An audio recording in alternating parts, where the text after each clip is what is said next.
Here I am, a white man on YouTube.com, going to make a mini essay on DEI. Nothing can possibly go wrong. I'm Left Below, and this is another round of the Takes Dome, a shorter video tackling a harebrained idea that demands to be heard.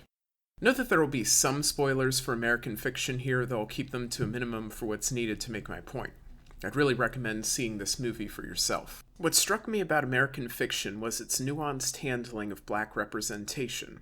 The two black authors shown in the movie, Jeremy Wright's Thelonious Monk Ellison and Issa Rae's Sintara Golden, find success by playing into stereotypical tropes. At first glance, the plot of the movie has a lot of similarities to Spike Lee's Bamboozled, but with some crucial differences.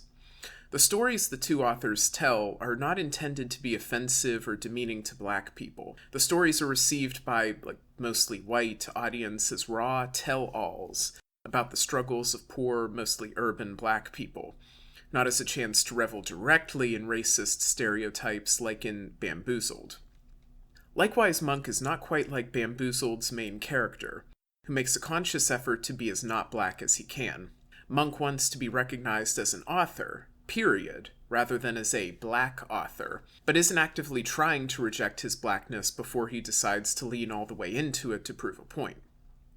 However, the black stories that Monk and Sintara tell don't relate at all to their experiences as black people. We don't see much of Sintara's life, but her bio is mentioned in the film as starting off in Oberlin College, an exclusive liberal arts school, and she's able to graduate and pretty much go straight into working in the publishing business in New York, which folks in the know will tell you usually requires connections to get in, and support from the bank of mom and dad until you're making enough in the business to make it on your own, especially in a city as costly as New York. Monk, meanwhile, is explicitly from a well-to-do family, son of an OB-GYN who owned multiple houses in Boston. The family had a live-in maid. One sibling of his was an OB-GYN themselves, and then another was a plastic surgeon. His wasn't a family that knew the kind of poverty-stricken struggle that he and Sintara portray to great success. One of the points of the movie is that the family does have very real, complex struggles, but they look a world different than what Monk portrays in My Pathology. The thing that struck me about the movie was the question of representation and expectations. Sintara intuited what mainstream/white audiences wanted from a black author, while Monk defied being pigeonholed, writing fiction about ancient history and mythology at the cost of his books not really selling. Of course, nobody's owed success, and Monk's other books may have just not been that compelling, but regardless, Monk was still a victim of prejudice in a very literal sense. His works were prejudged. As a black author, his books were put in the African American Studies section of the bookstore, despite being about ancient, non-African history. Publishers told Monk that they wanted something blacker from him because they had a fixed idea in their head of what black literature could be. Now, there are plenty of spaces you can go on YouTube to find great discussions of racial prejudice and the unexpected or super expected ways it shows up in American society. And the folks who talk about it are way more qualified than I am, both in terms of the research and their lived experiences. But what struck me about Monk's dilemma in terms of getting published was how it fits in with psychology. And this is where I bring in the scholarship. This time around, it's Thinking Fast and Slow by Daniel Kahneman, which makes points on heuristics and bias that resonated when I saw American fiction. Kahneman is a psychologist whose work goes back to the 1970s, where he and a colleague did groundbreaking research into decision-making that eventually led to a Nobel Prize, albeit in economics, in 2002. The book in question is an examination of his theories about the mind having two systems. System 1 is the intuitive or fast one, and System 2 the deliberative or slow one. Slow doesn't always mean easy, though. The slow system is deliberately invoked when we find we have to stop and think about something, and that thinking is hard and energy-consuming. The fast system is designed to make life easier, to allow for snap decisions regardless of how good those decisions might actually be. So much so that Kahneman labels System 1 a machine for jumping to conclusions. To quote Kahneman, System 1 is gullible and biased to believe. System 2 is in charge of doubting and unbelieving, but System 2 is sometimes busy and often lazy. This is also where he introduces a concept called what you see is all there is. Now, it's kind of obvious that you can only really consider what we know. But it's how this ties into Kahneman's point about the two systems that makes this insightful. It explains why we can think fast, and how we are able to make sense of partial information in a complex world. And he adds that what you see is all there is explains a number of biases that humans are subject to. We're biased towards what we see, what we're shown, especially when that contradicts what we rationally know. The old platitude that seeing is believing has more weight than you'd think. This ties in with the availability heuristic, which substitutes one question in the mind for another. With the availability heuristic, easily available information in our memory substitutes harder questions when we're confronted with them. Kahneman provides a few sources of bias that lead to these substitutions, such as an event in recent memory that got a lot of attention or was very dramatic, personal experience, visual or vivid examples, especially when compared to mere words or statistics. One of the substitution questions Kahneman gives as an example is our belief that thefts by teenagers are a major problem due to a few recent instances in our neighborhood? And man, doesn't that sound familiar to anyone talking about the great crime wave post-pandemic? Remember that terrible collapse of society that took us all the way back to the terrifying times of 2015? The kind of biases Kahneman elucidates, products of human cognition, serve as the how of prejudice, compared to the why, which are usually where the historical, material conditions elements come up, explaining why specific groups become marginalized in the first place. But the how of prejudice shows how unconscious bias works even in environments where people at least claim to be non-racist or even anti-racist. Because those claims of non-racism or anti-racism are System 2 claims, rational, slow thinking.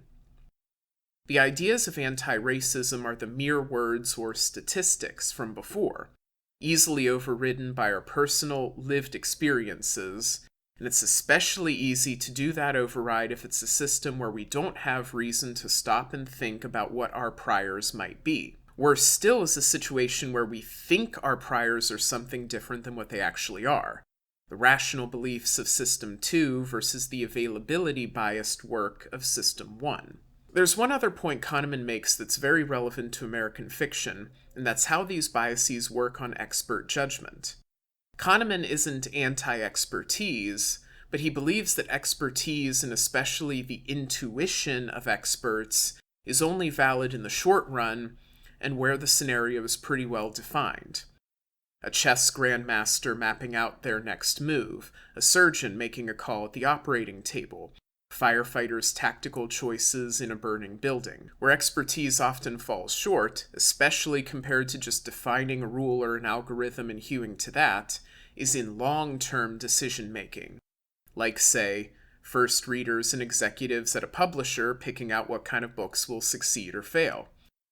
That is a very hard question and involves a lot of factors that a person or even the whole company doesn't have access to. So they do the substitution. Is this book something I expect from this author or this genre? Is this similar to something that's succeeded before? That substitution was the source of Monk's struggles early on, and the source of his success after writing My Pathology. The publishers weren't judging his books on their merit, even on their merit as a commercial product in a vacuum, but based on their priors about what a viable book from a black author looks like. And this is where DEI comes in. DEI stands for diversity, equity, and inclusion, and is criticized heavily both on the left and the right calling it reverse racism, and the left making a similar critique but from a different perspective, calling it tokenism. Left criticism of DEI is that it just makes marginalized people more visible in a given position within the existing power structure and calls it a day, doing nothing to answer the question of why they were marginalized to begin with, or whether or not racial justice is even possible within existing power structures. Now, I agree with that criticism in the main, But that's also what struck me between watching the movie and reading Kahneman's own look into how bias works in the brain. The problems Monk and Sintara face aren't institutional discrimination, at least, not directly. This is partly alleviated by the fact that both of them come from upper-class backgrounds and had the privilege of being able to be, a full-time writer or a worker in the publishing industry to begin with. Instead, Monk was hurt by the fact that what he submitted to publishers didn't meet their priors, and so was either turned down or was sold in the bookstores in the wrong category. Monk's problem is one that could be helped by visibility. By publishing more Black writers, publishers would have more examples of successful stories written by Black writers. These examples are what then pop into mind when trying to make the difficult decisions about what books to forward on for publishing at all, or what books to promote heavily as potential bestsellers. Then as more books by Black writers are published, more become successful, and a virtuous cycle begins. This bit's the one, real spoiler for the movie I'm going to drop, so jump ahead to the time code if you haven't seen the movie yet. But the great triumph of Monk's in the movie is that he pitches a mostly autobiographical story to the Hollywood director who is going to make My Pathology into a movie. He gets a chance to show a non-stereotypical, with some commercial compromises, story of the Black experience to a wide audience, and so get some of that visibility out there. I want to repeat in conclusion that DEI is not enough to bring racial justice on its own. Inclusion alone doesn't fix systemic factors that created our racial disparities in the first place and keep perpetuating them. But what things like DEI can do is give us a powerful cognitive tool in changing our own biases: availability. If we see a diverse society around us, that will, at the cognitive level, make it easier for us to do the harder work of systemic change. American fiction is a great work to examine this because it is a story about the Black experience that consciously works to show both a different side of the Black experience and a different set of challenges faced by Black people compared to some of the more stereotypical stories it lampoons. This has been Left Below with the Take Stone. Take it or leave it.